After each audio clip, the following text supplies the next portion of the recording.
1, 2, 3. And nanny, nanny, boo, boo, stick your head in poo, poo. You might care what I do, but I don't care what you do. So, and in other news around Washington, D.C., watch people go crazy. And check it out. I was just at Senator Fetterman's office today and Senator Kane's office today asking why voting day is not a federal paid holiday for all workers, because too many people cannot vote because they're required to work and their bosses won't give them the time off to vote. And then they're either too tired after work or they have to be with their family before or after work.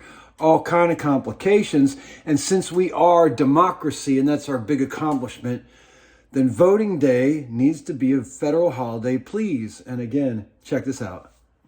Watch this. At me, it's on me on Capitol Hill earlier today. But you can't really do too much up in there. You don't really want to be on the cameras. You don't want to be a jerk about it. Like some of these other upstarts who really don't have any idea what they're trying to do other than make a spectacle. And I'm not here to make a spectacle. I'm here to make some achievements for the entire humanity so that children have a better future. And for a person who experienced a lot of trauma, I think other people can benefit from my experiences to make a better world. And a few simple law changes federally that can help everyone. And the first one is voting day. Federal holiday.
So,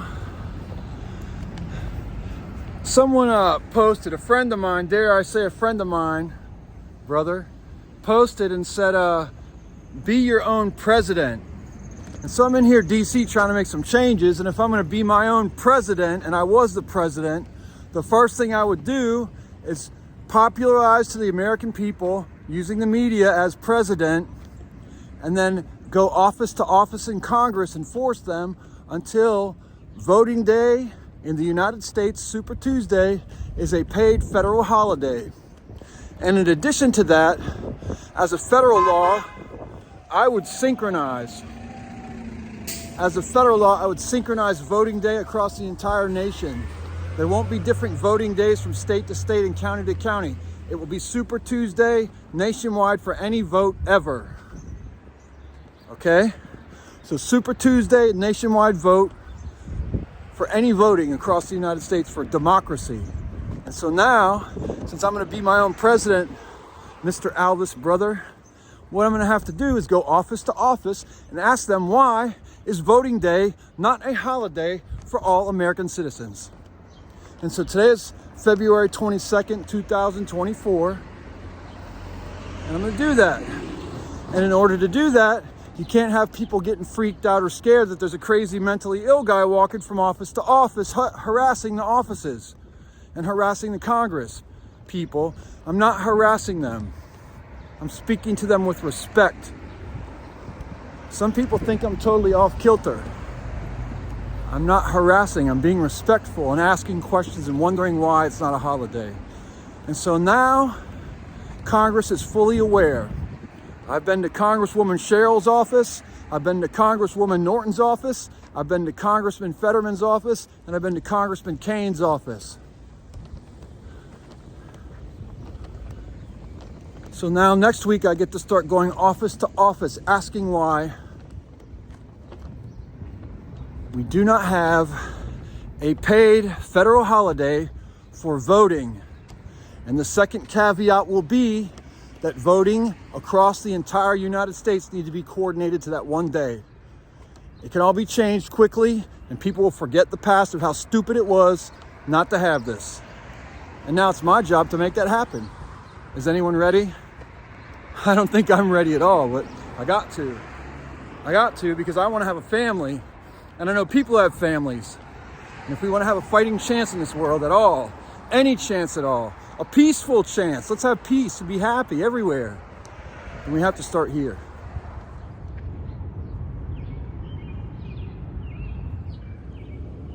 Also, a lot of really rich people, they feign poverty. They pretend to be in poverty and dress like it and pretend it. Yet they're rich. We shouldn't let them hang out with us anymore. We should not give them that privilege. Rich people have the power to fix everything, and they don't.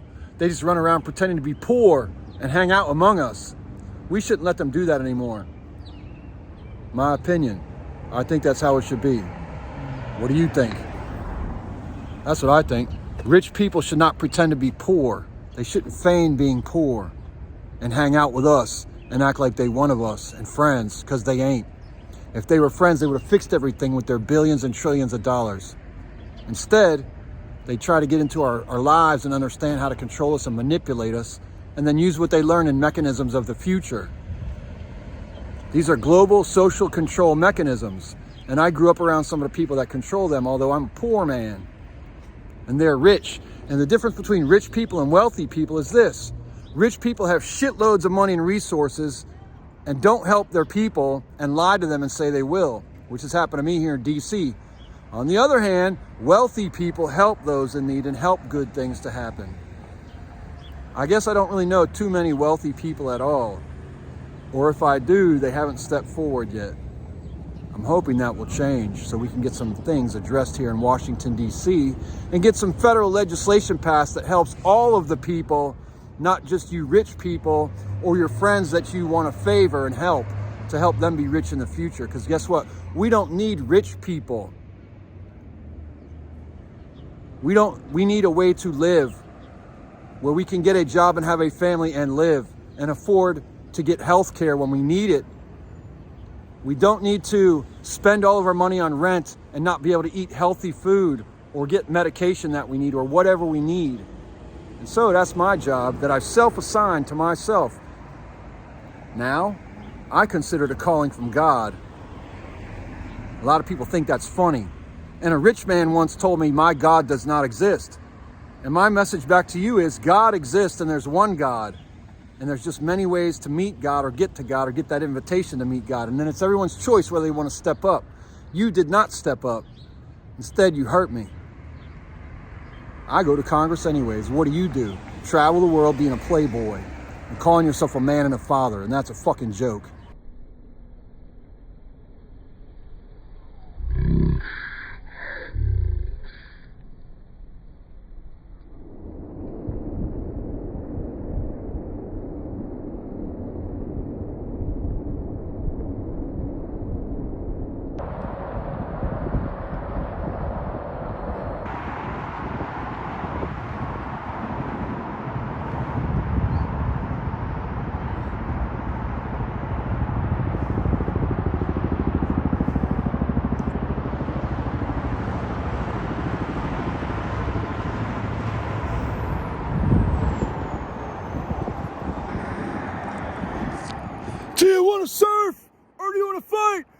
I say it's safe to surf this beach, it's safe to surf this beach, soldier!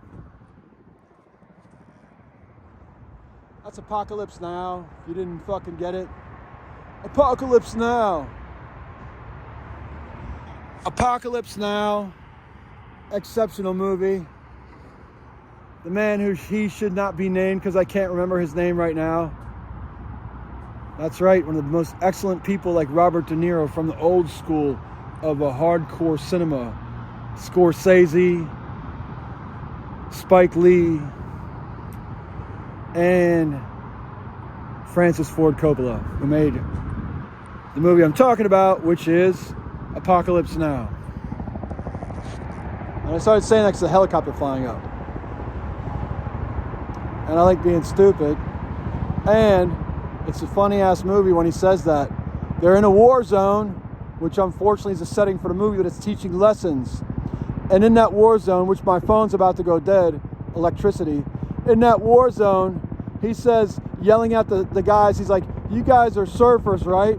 Well, surf this beach. Those waves look great. And they're kind of scared to surf. And he says, do you want to fight or do you want to surf? And then he says, do you think it's safe, sir? And he goes, if I say it's safe to surf, it's safe to surf, soldier!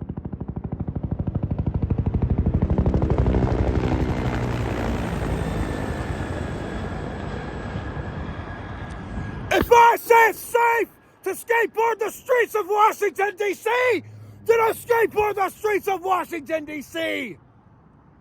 Washington, D.C., skateboard, or you could surf. Sidewalk surfing, USA. And what's that building over there? It's a monstrosity. Could be the person who keeps people in captivity. Needs dungeons inside, so you see, so they need places of dungeons. And so we need to make sure in building plans from now on, every room must have a sunlight window. Otherwise, there's always a trap, evil spots. And we know about evil right here. That's evil. That's like a KKK head. And at night with the blinking red dots, it looks like an eye. I wish I could zoom in better so you could see it. It's fucking evil. It's called the Washington Monument. And by the way, Washington. Does Washington sound like an Anglican name? And if you take his picture from the quarter and you make his face red and his hair black, he looks like the logo for the Redskins. Washington sounds more like Pequosan or get it? Iroquois, Washington, Pequosan, get it? So this land is stolen. We didn't do it, but we have to rectify the situation so the whole world can get along better. See what I'm saying? And that's what it's about, figuring it out in a positive way for everyone. So all that shit I say, it's still possible to get things figured out here in Washington, D.C.